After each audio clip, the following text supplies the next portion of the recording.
Hello everyone, Ryan here. So this is my review of Rat Queens Volume 1 and Volume 2. I gotta say I definitely enjoyed these a lot.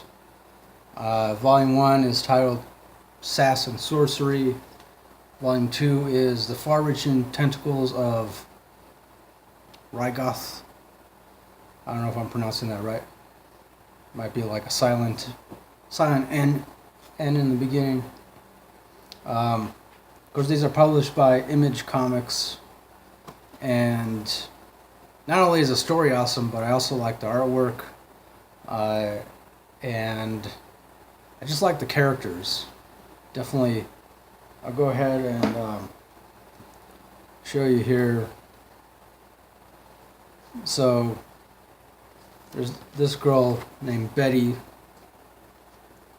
and she's what they call a smidgen. Not only that, but she also has a drink named after her. Well, a drink that she created herself, which is called the Betty, and it's basically just a mix of tequila, vodka, and 2 magic mushrooms. I would say she's definitely the funniest one in the group. So next there's D, and D is kind of like I guess you could say, somewhat atheistic priest or priestess. She comes from a family that essentially worships this kind of like giant flying squid-like creature.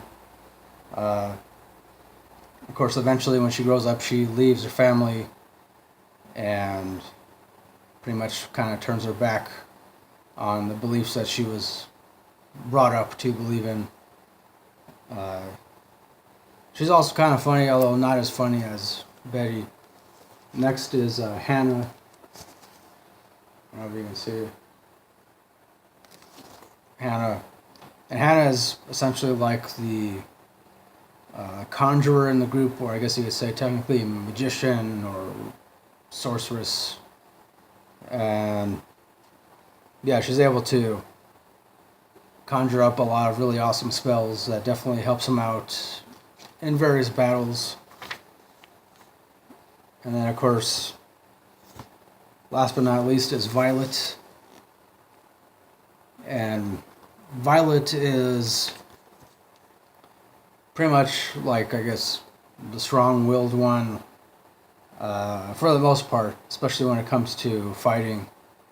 One thing I found interesting about Violet's character was that she comes from a tribe, this family in which both men and women pride themselves on, how long they can grow their beards, because both men and women are able to grow really long and thick beards.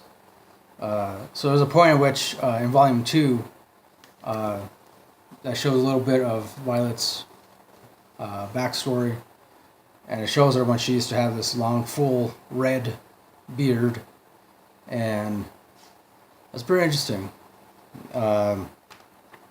So, of course, I will say, if you're easily offended by certain things, if you're easily offended in general, you might not like this series, because it pokes fun at a lot of stuff, a lot of things that usually people come to associate with,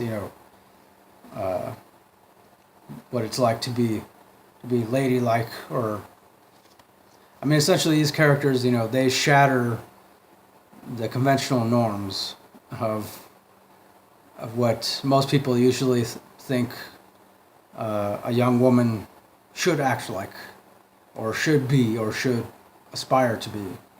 They completely shatter those norms. And me personally, I like that. I'm all about shattering norms. I'm all about, shaking up the status quo as much as possible, within a certain amount of reason. But, hey, ultimately, when it comes to characters like these, I believe definitely the world needs more characters like these.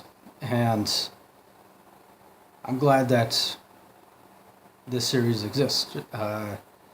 And so, I mean, definitely when it comes to Rat Queens, Volume 1, Volume 2, Volume 2. Of course, I do give both of these 5 stars, definitely. Of course, it's also very action-packed. I will say that it's a lot more. There's a lot more comedy throughout, but I like that it definitely tends to have a nice balance of action and comedy. And then not only that, but by Volume 2 is when you really get to know each character on a much more personal level, and yeah, just it made me like them even more. So definitely, I do recommend reading this series if you haven't already. Definitely try to check it out, or buy your own copies or borrow it from somebody. Because yeah, I could go on and on about certain things, but to me that would spoil too much of the story. Ultimately, it's awesome, definitely awesome. Check it out. Again, I give it 5 out of 5 stars. So that'll do it for my review. Thanks for watching. As always, till next time, don't forget to keep it real, keep on rocking, and peace.